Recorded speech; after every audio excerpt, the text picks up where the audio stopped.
ہجرت کے موقع پر یار غار حضرت ابو بکر صدیق رضی اللہ عنہ نے جو جانثاری کی مثال قائم کی وہ بھی اپنی جگہ بے مثال ہے کہ جب حضور نبی کریم صلی اللہ علیہ وآلہ وسلم اور صدیق اکبر رضی اللہ عنہ دونوں غار کے قریب پہنچے، پہلے صدیق اکبر رضی اللہ عنہ اترے اور صفائی کی، غار کے تمام سوراخوں کو بند کیا۔ ایک سوراخ کو بند کرنے کے لیے کوئی چیز نہ ملی تو آپ نے اپنے پاؤں کا انگوٹھا ڈال کر اسے بند کر دیا۔ پھر حضور نبی کریم صلی اللہ علیہ وآلہ وسلم کو بلایا اور حضور تشریف لے گئے اور حضرت صدیق اکبر رضی اللہ عنہ کے زانوں پر سر رکھ کر آرام فرما لیا۔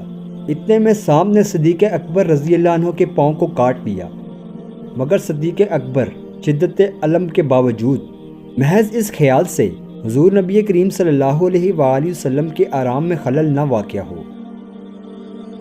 آخر جب پیمانہ صبر لبریز ہو گیا تو آنکھوں سے آنسو جاری ہو گئے۔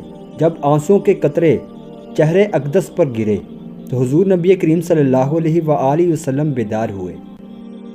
ابو بکر صدیق رضی اللہ عنہ نے واقعہ عرض کیا۔ حضور نبی کریم صلی اللہ علیہ وآلہ وسلم نے سانپ کے ڈسے ہوئے حصے پر اپنا لعاب دہن لگا دیا اور فوری آرام مل گیا۔ ایک روایت میں ہے کہ سانپ کا یہ زہر ہر سال دکھتا تھا۔